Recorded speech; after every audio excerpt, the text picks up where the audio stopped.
like that. Let's see, video embed. There we go. And here.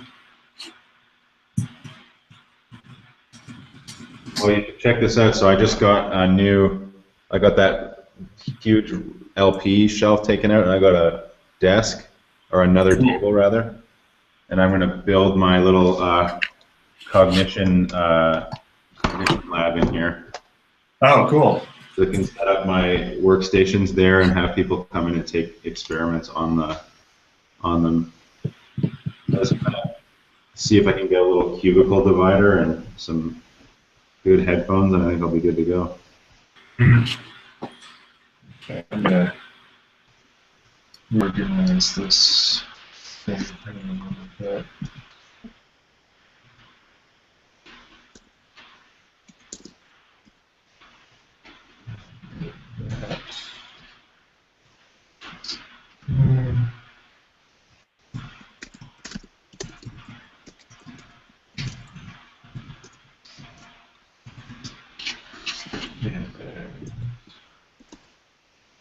Karen. Hi. Hi. I don't think we've met. Possibly. Lots of Twitter though. Yes. Yeah. Here we go. Let's see.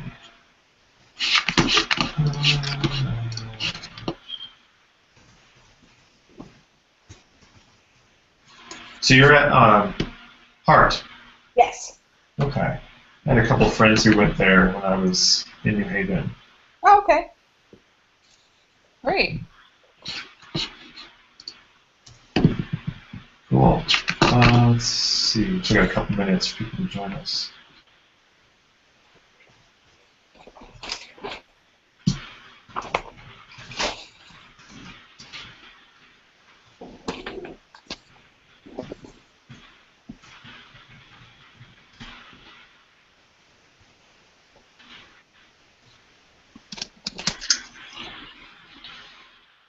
Let's see.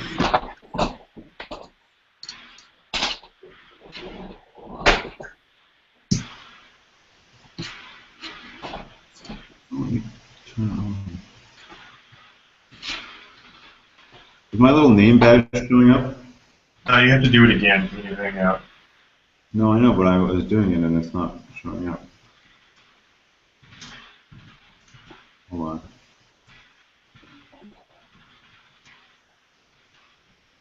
Off? Yeah, it's definitely not showing up. It just kind of keeps moving my screen up and down, but there's nothing there.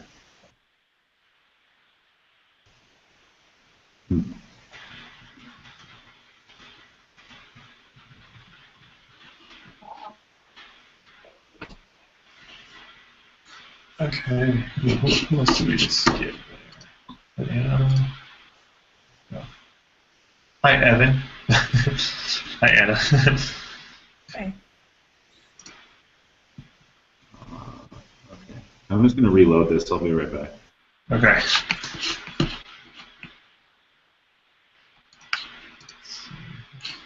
Everybody find the Google Doc okay?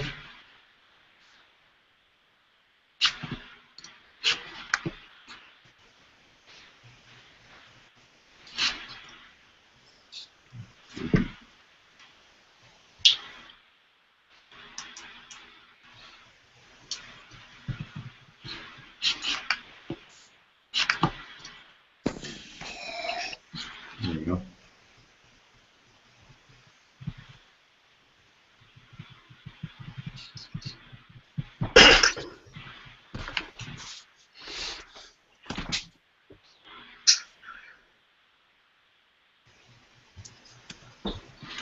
I suppose I should pull up openings here. Okay, oh shit, guys. I need to. Yeah.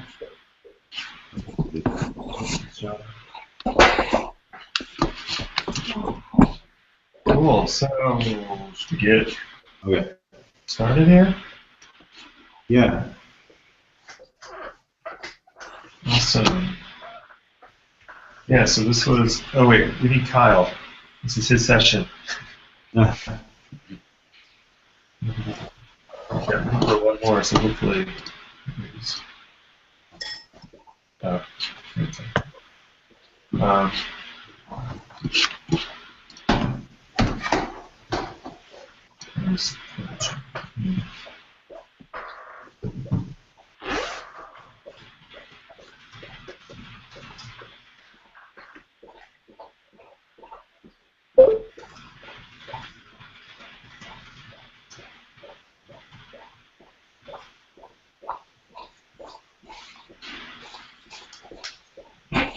I don't know if we made that clear at the beginning. If it's your session, we read it.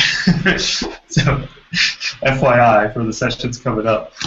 So, wait a couple minutes for Kyle and we get started without it. Does everybody know where Open Music Theory is? OpenMusicTheory.com. You post some links here.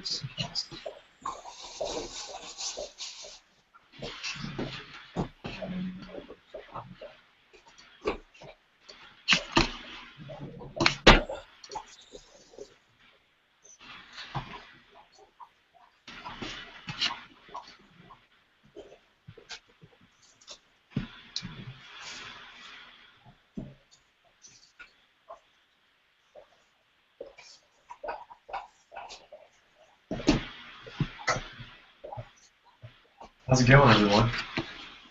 Good.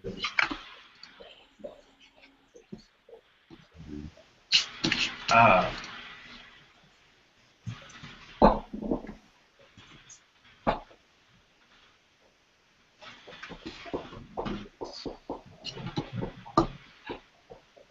Kyle's in the dock. Let me the link.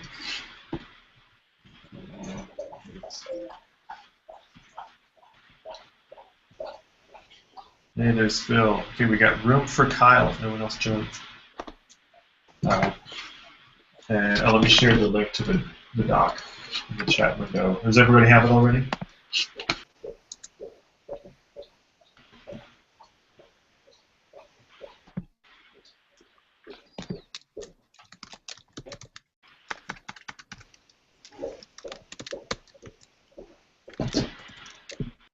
Hey, there you go. Oh, sorry, I missed the link earlier. No problem. They come through fast. I think I got them all up on our new homepage though, so if anyone ever gets lost, just go there or the FlipCamp MT Twitter account, and we'll be there. Right now it's the preview of Bryn. Okay. Cool. Well, are we ready to get started, you think? Yeah. Okay, cool. Well, I don't have any particular agenda or contents or anything to start from. I just want to start where the proposal started. Like I said in my proposal, I'm starting to get rid of my industry standard textbook for the first time just in year one, or starting this fall, which is very exciting. I think I've finally got enough experience as a teacher and some other supplementary materials analyses design that I can start to do that. And now that it's late July, I'm looking just around the corner and saying, oh gosh, what am I going to do with all of the class time that I have that people aren't spending working out of a workbook, basically. And so the idea was basically man, it'd be nice if OMT had a workbook as well. And I don't know if we necessarily need to make that a final goal or anything, but having something like that or some common pool of materials for people to draw from for sort of, I see it kind of taking two different directions. One being sort of the small day-to-day flashcards kind of things that you need somewhere in that transition between fundamentals and theory one. To some degree, I think students just need practice spelling augmented chords, and they just need practice spelling, diminished fifths. And so having a resource to be able to do that, but also sort of the larger, more creative, more interesting things of analysis projects, things to work on either over the course of a week or two in the middle of class or outside as an assignment. And so that was basically the idea behind the proposal. Is the content in an OMT is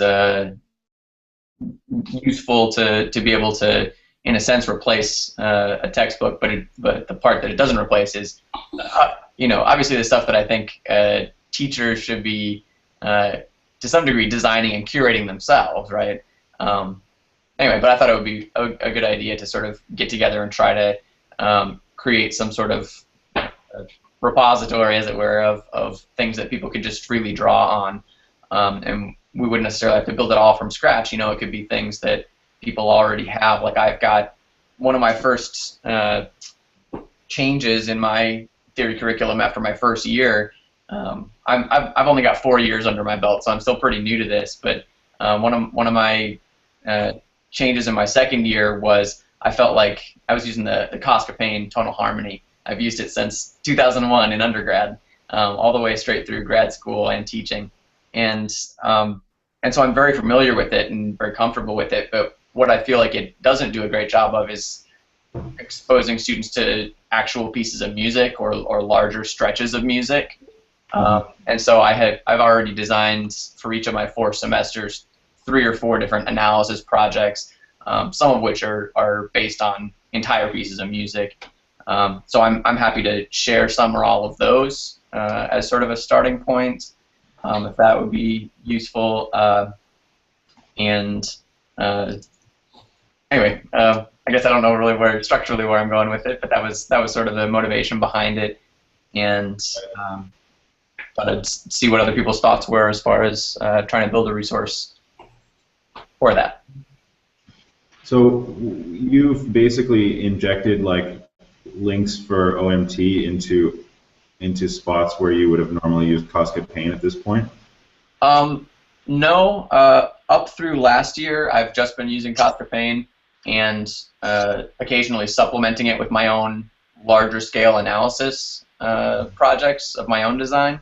Okay. I'm starting basically from scratch this fall without a textbook. You decided to ditch the textbook entirely. Just completely, and it feels really good and freeing and also terrifying because I don't have a big list of flashcards or a big list of assignments that I'm used to grading. And so, basically I want you all to write all of my homework materials for me. No, that's not true. Chris, what have you been doing that, like, did you use OMT entirely last year? No, I've never used it before. No, I'm sorry, I was asking Chris. Oh, I'm sorry. Oh, yeah. Okay. And so actually, I can interject. The way that I got into doing the independent stuff was a switch to standards-based grading first, saying these are the things that I want or need everyone to be competent in before they go on to the next semester or the next unit of study. And that started really identifying for me specific areas where the textbook and workbook that I was using wasn't lining up with my students and what wasn't giving them what they needed to get where they needed to go. And that kind of directed the changes that I made rather than trying to replace chapters in textbooks. And so setting up those learning objectives, which I've started to move a little more flexibly out of at times, but starting with that kind of framework of these are the things they need to be able to do, and what can I give them that will help them do that will still keep me sane as I'm creating it and finding it was pretty important. I can throw in a couple extra bits of information that can frame our work here. I've been talking with someone, and I think it's okay if I say who, but maybe not just in case, who's putting together something that will be alpha release in October or November, probably around the time of AMS and SMT. That will essentially be, they're going to call it Open Music Library. It's very, hopefully, we're trying to make it compatible with open music theory. The idea is that an article on a piece of music, or an analytical article, a theoretical article, a historical article, a textbook chapter, a Wikipedia page, a score, a recording, all of these things are nodes within this community-oriented network, and connections are drawn between them. And he's really interested in having assignments be part of that. So we have a piece, like, and this is why I proposed Sonata theory, because it's something that we could kind of pull these together. Say, okay, here's K333, and here's a link to a couple scholarly articles about it. Here's a link to the Open Music Theory chapters that cover concepts that are in it. Here are a couple sample analyses of it. These are all things that people in the community of those teaching music could bring into their teaching. And so, like, my proposal, which was similar to yours, Kyle, was let's pick a topic. And in my case, I was saying Sonata, because I'm doing that this fall, and we're going to do some revising of that material in OMT before the fall, just a little bit, putting some supplements in there. And I've got a lot of materials that just need to be organized and kind of gaps filled in. And that's something that he and I are hoping to pilot in our class using the tool he's building as well as Open Music Theory. But I'm up to doing whatever topic people are interested in throwing together or having those things for. But I like the idea of having something where, okay, I want to ditch the textbook and use OMT. Where are my examples? Where are my assignments? Or, in my case, I want to flip my class for the first time. And all of the textbooks that have assignments are assuming some sort of lecture and demo and maybe some practice in class. And most of the active work is outside of class. And so either way, I think if we have the goal of this is the stuff that someone who's new to either OMT or new to flipping or inquiry-based learning or whatever can use to try it out the first time, and then they'll make tweaks, but it'll kind of kickstart the process for someone who is leaving the traditional realm in some way for the first time. Yeah. Yeah. Well, that's great, and you know, this position that I'm in right now of going to a brand new resource sort of reminds me of my first year or two as a grad student and talking to someone who had been teaching theory for 30 years, and I was his TA teaching a parallel section, and he'd say, "Oh, I've got this great handout on voice leading using second inversion chords," and I would see it and I would say, "Can I have that for my class?" And I just felt like I was constantly like, you know, there's all this great material that I think all of us individually have created. So yeah, being able to pool that together, I think, in some way would be really useful. There's another perspective here we need to keep in mind, which is obviously people who are coming into the flipped model or using OMT or something like that need some things to help them. But there's also the fact that probably none of us teaches the entire curriculum. And so if any of us were to have a department, for example, that all went to OMT and had instructors that were totally comfortable with that and instructors that wanted a more traditional model, it's helpful to have those supplementary materials, and especially a workbook. Some people who are maybe not into this group, but who are theory teachers, are not comfortable operating without a workbook with traditional assignments. If you check the Twitter feed, there are a couple of resources people have pointed out. I mentioned online quizzes that you can make in course management software for some of this stuff. Some people were pointing out the usefulness of musictheory.net and how you can verify student results on that now, and so those are good workbook replacements, at least for rudiments. Things get a lot more tricky once you get to things like form, modulation, 20th century theory, stuff like that. So maybe that's some stuff that we'd like to talk about.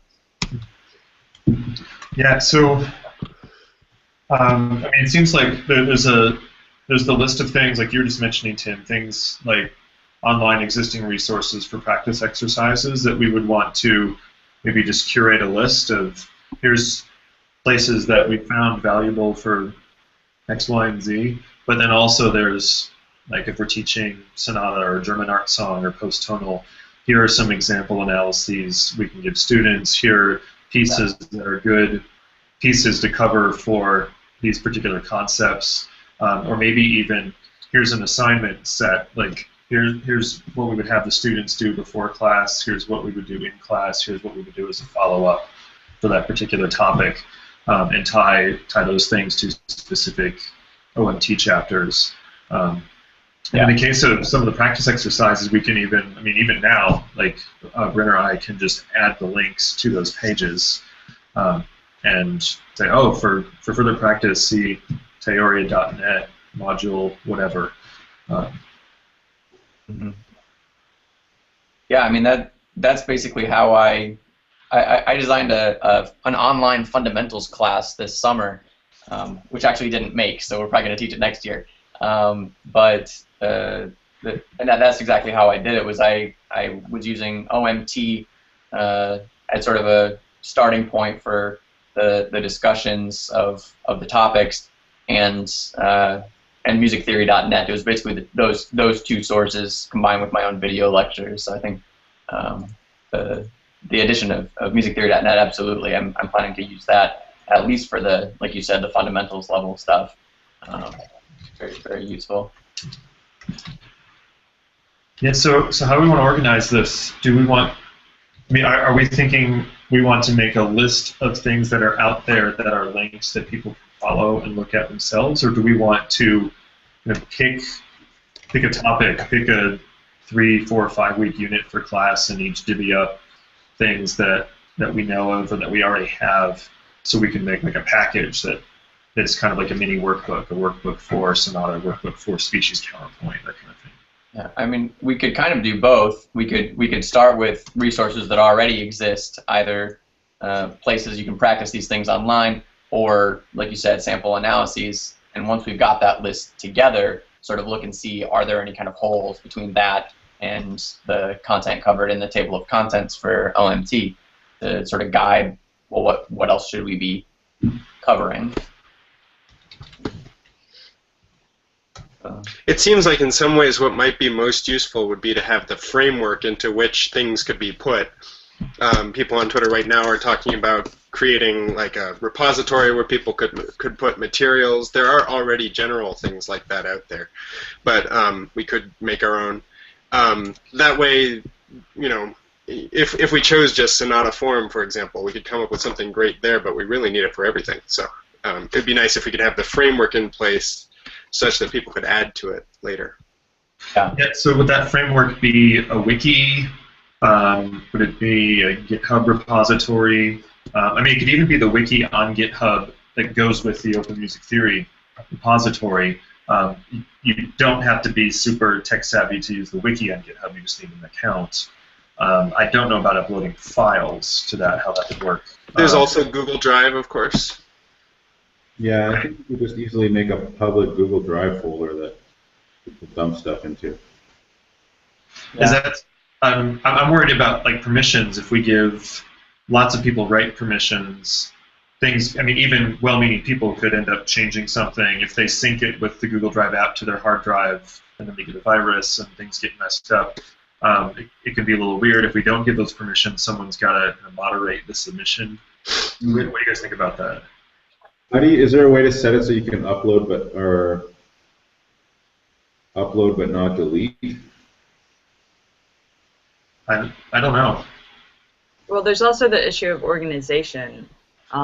Everybody uses different file system and a different way of organizing all their stuff. And if we're creating a repository of stuff we already have and we're just dumping, then file names and stuff is going to be really hard to navigate, and which might not be very useful long term. What about, the initial thought was to go along with Open Music Theory, and so what if we had a wiki where for each page of Open Music Theory, people can submit, like, here's the homework or the analysis or whatever that I've used for this, and we can have a big long list on there, and it links to wherever they wanted to host it themselves. So if they have Google Drive, they can link to the file for that piece of Google Drive. If it's a recording, they could put a link to Spotify. If they have Dropbox, they can put in public Dropbox. If they're on GitHub, they can link to GitHub. Is that something that might work? It sounds very decentralized to me. Well, because if it's centralized, it's got to be organized, right? Or it's not going to be useful. So what I'm thinking is if we each have our own place to put it, but then we have a wiki, or even just a Google Doc. I mean, it could just be this Google Doc, or a separate one where like this is kind of the framework we're going for overall, and then we focus on a few open music theory pages today on putting things in there. So, for example, like the Sonata exposition page, or there's something easy like first species counterpoint. So that page has on it the list of rules. It's got a link to some sample Cantus Fermi. It's got a demo video, and it's got trinket practice exercises. But let's say someone wanted extra practice exercises, they could put it in there. I could link to my Engaging Students article from a couple of years ago about the inquiry-driven model of what we do in class with these things when we have keyboards present. And someone else could give another set of class plans that go with this, or homework assignments they've used. Maybe someone has used improvisation in class with this, and so they do a little write-up on how they do improvisation exercises in class.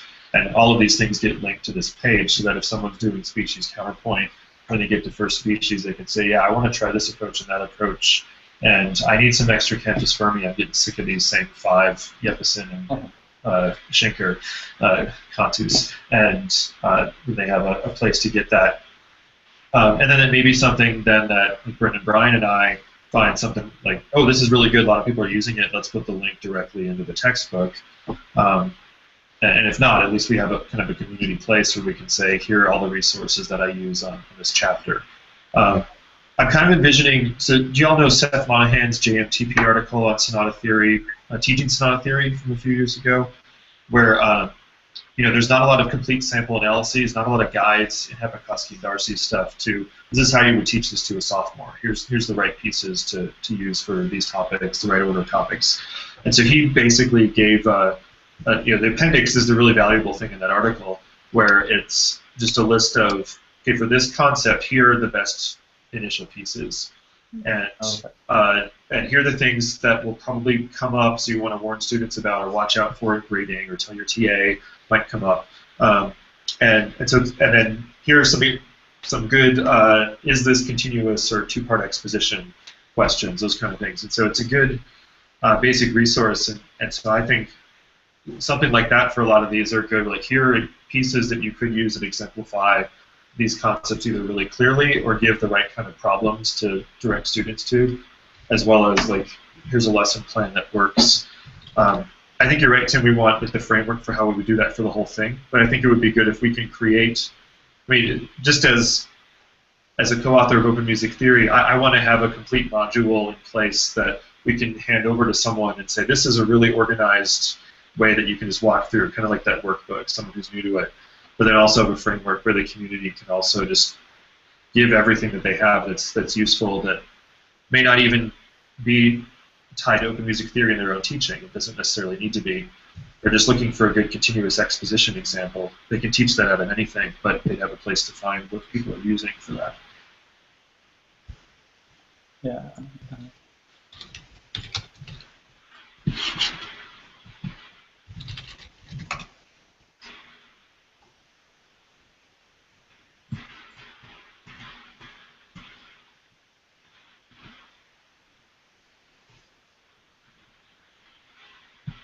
So we were talking about, like basically just where to house this. It sounds like the model you're talking about is having everyone sort of store and upload whatever from whatever location they have their materials, and just sort of a single link maybe to that page on that particular topic.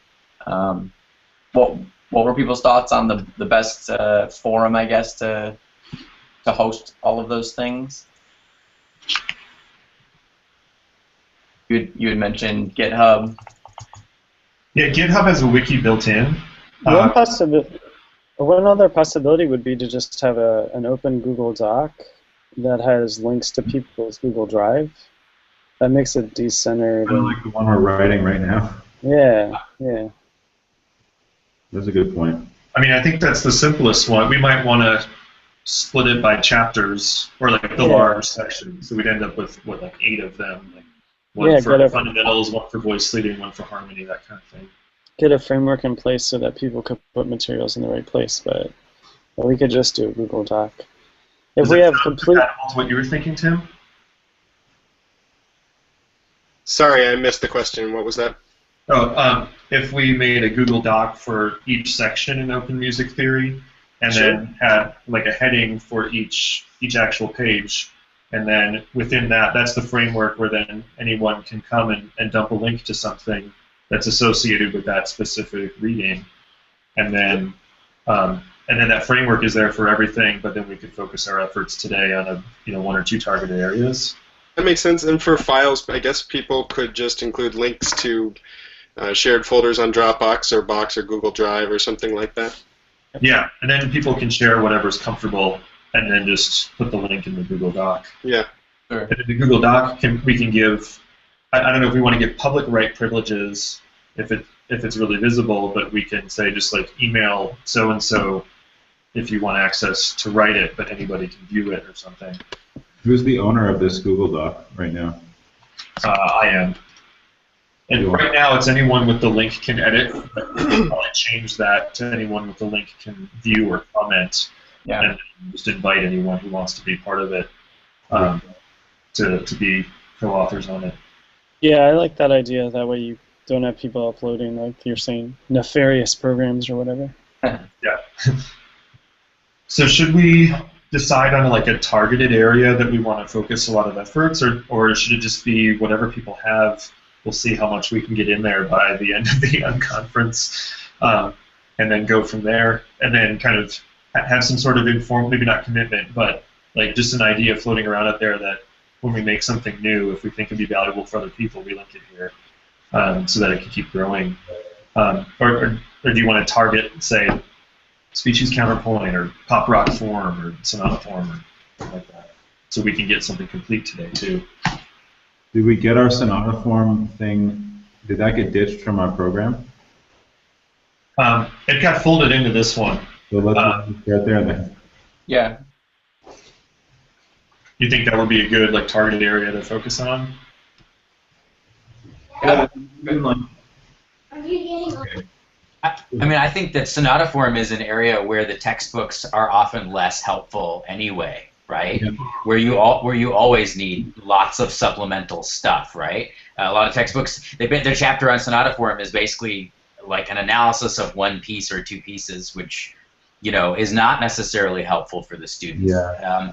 And so, so I think this would be potentially an area where people who are still using a traditional textbook are looking for supplemental stuff and may come to OMT to get that. So I think focusing on form would be great personally, but sure.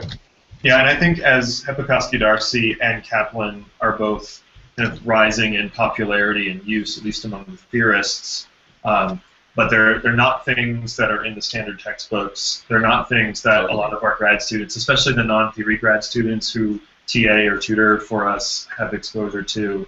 And certainly, like Steve Lates raised the point a few years ago at MITSNIS that it's something like 70% of theory classes are taught by non-theorists or composers.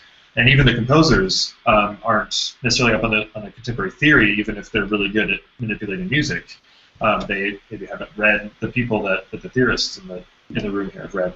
So having that's one reason that I like that we have Hepikoski-Darcy and can say like this is no one else has this right now. Why not? One thing that I do for myself that might be helpful in a group setting like this is like, because I taught mostly out of OMT last year, and it's great.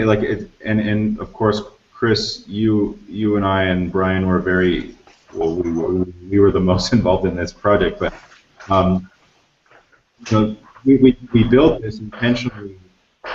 It's not inundated with all kinds of extra stuff, and that it can be very flexible. But one thing that might be really helpful is just like, okay, here's the link for sentence structure.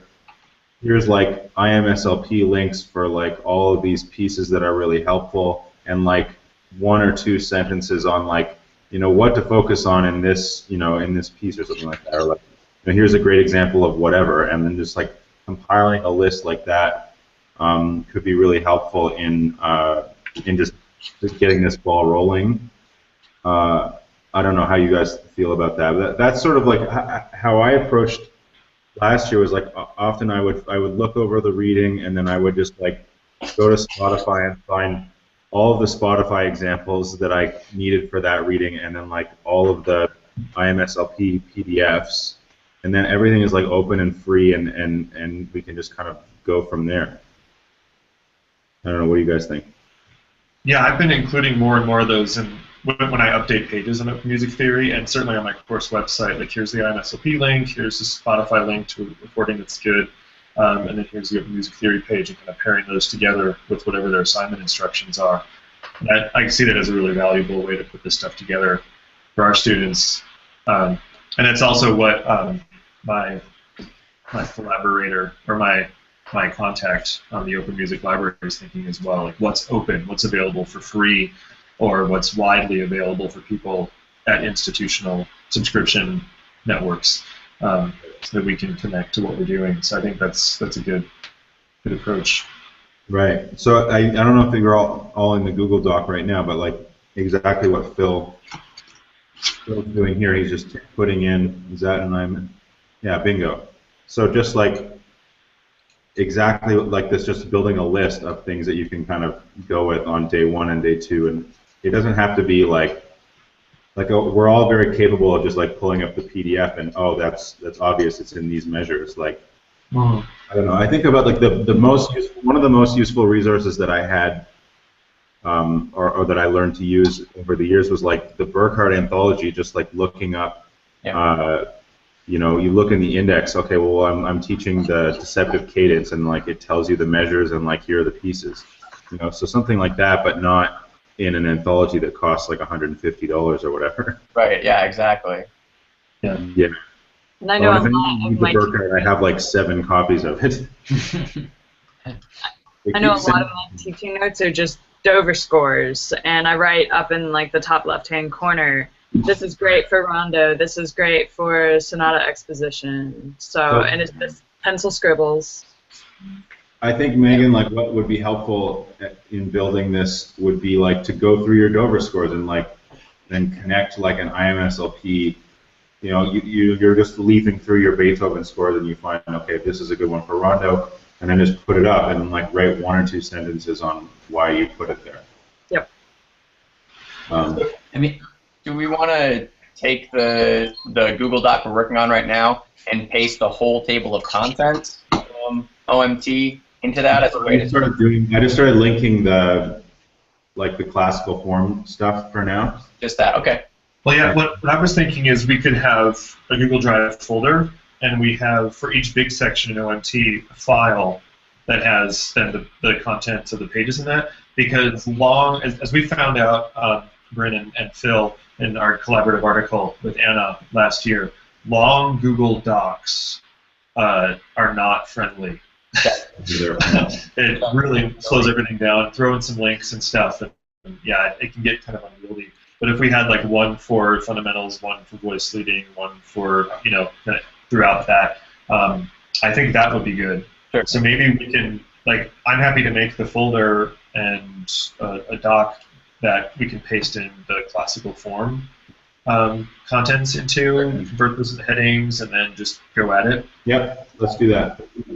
And do we want to divvy up tasks on that, or just once it's there, we can just like kind of write a comment and say, oh, I've got stuff for this, or just start putting what we have, and then if there are holes apparent by the end of the day, then we could look at maybe spending some time creating something. Chris, cut and paste this where we're starting our list of classical form resources and put it in a new doc, and then put that in the folder with everything else. Does that make sense? Yeah. Just a second. And then maybe tweet out that link so we can see it. So we're going to make a new doc. And is the official title classical form? I think I cut off the table of contents here. Like structure in the classical stuff. Yeah. Oh yeah, so theme, sonata, and rondo. Do you want to do all 3 of those today?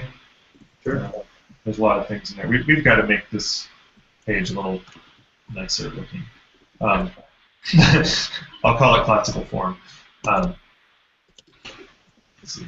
And I'll give you guys a link to that folder in just a second, and then I'll tweet it as well.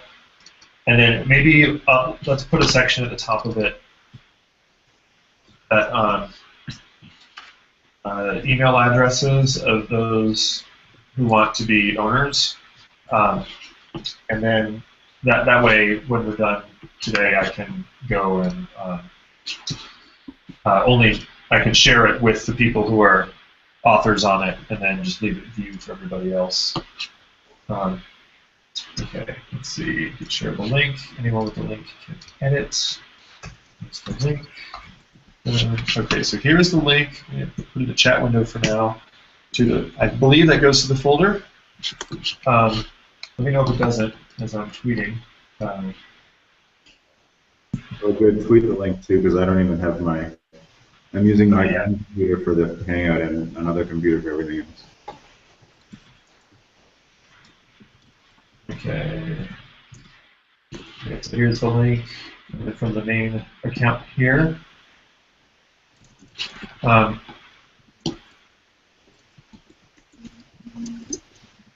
Sam is saying just putting links on OMT to some materials would be useful. Talking on Twitter, I like that idea. I like the idea of having some editorial oversight of what goes into OMT, especially if it's going to be something that someone's going to move or delete or change that we copied over onto a stable host before we add the link in the textbook. But if we have a really easy access to this folder for anyone to see, then that will be a good place to start. Okay, so I'm going to copy what's here under sentence. But then that's what you're talking about, Brian?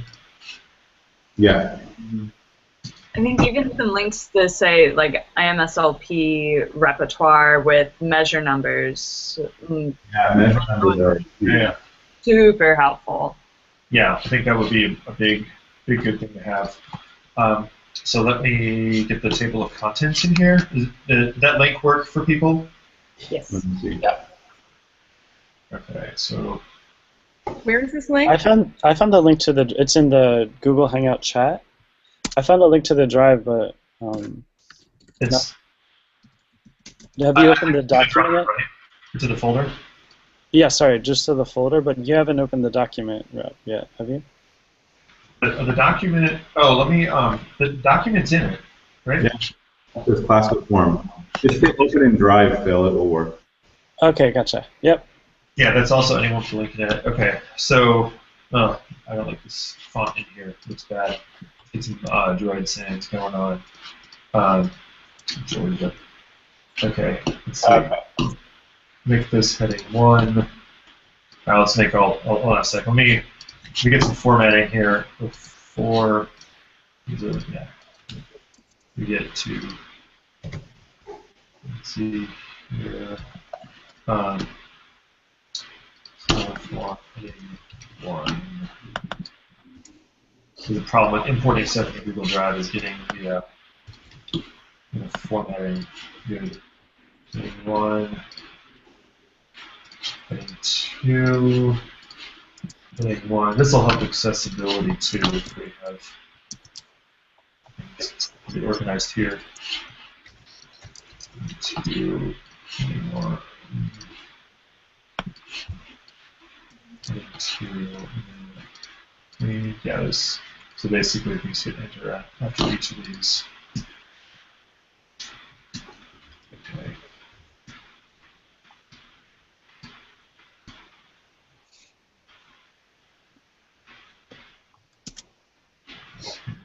Where is that? Okay, insert page break. Where's that? So basically the heading is a link to the Open Music Theory page, and then you can just put stuff underneath, whatever's helpful for those things. I've got tons of stuff that's like on my website right now, so I might post a link to that until I have a chance to do something more formal with it. But I mean, how many of you already have stuff that you can not just score, but actual class plans? A bunch of what? Lesson plans, class activity stuff to share. I have some, but a lot of mine is going to be repertoire based. Okay. I'll have some stuff. I need to go through it and figure out exactly what. Yeah. Yeah, what did you have in mind, Chris? Like specific activities or exercises? Yeah, 'cause I think let's move this sentence stuff down. What I'm thinking is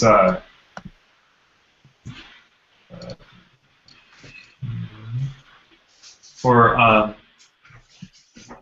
like what would be helpful for people beyond just examples, which would also be good, would be, okay, here's what the homework for the class will be beforehand. And so it would be like read open music theory and listen to this piece and take this online quiz that asks what's going on in these bars. Then here's the in-class activity, and then here's the follow-up homework, or the, you know, whatever assignment of synthesis that like this and a couple other classes are going to lead to, that kind of thing. Because I've got a lot of like, these are good pieces for big timelines, or you know, here's the particular clicker questions we used in reference to this piece, that kind of thing. I think any of that will be helpful in the long run. But I say we just start pasting in whatever we have, and then. But I just wanted to kind of throw that out there that if people have that like written down, you know, it would be good to have a few of those in there, not just links to IMSLP for pieces, but okay, let me take a few minutes to type up my class notes for what we did on contiguous exposition and that kind of thing. Does that make sense? Yeah.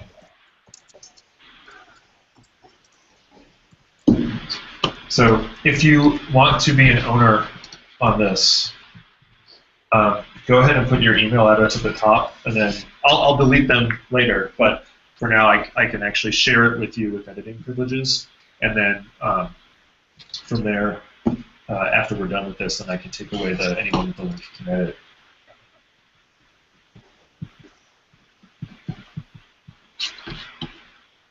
Come on. There it is.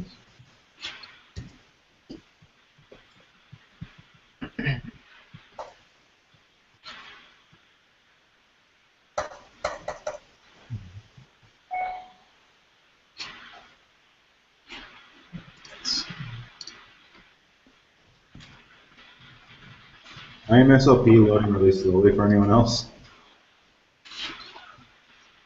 Hold on. I haven't gone on there yet. Let's see, what time is the next session? Is it 11:30? Oopsie. I just closed it. Half an hour. Half an hour. Yeah. Do you want to kill the Hangout now, and we can just do stuff, let our computers cool down? That works for me. Sure. Sure. And then, Wilbur, Megan, do you want me to start up the thing again and update the website for the next one? Sure. Okay, I'll do that in a little bit. Sweet. All right. I'll see you later. See you guys soon. Yep. Thanks, everyone.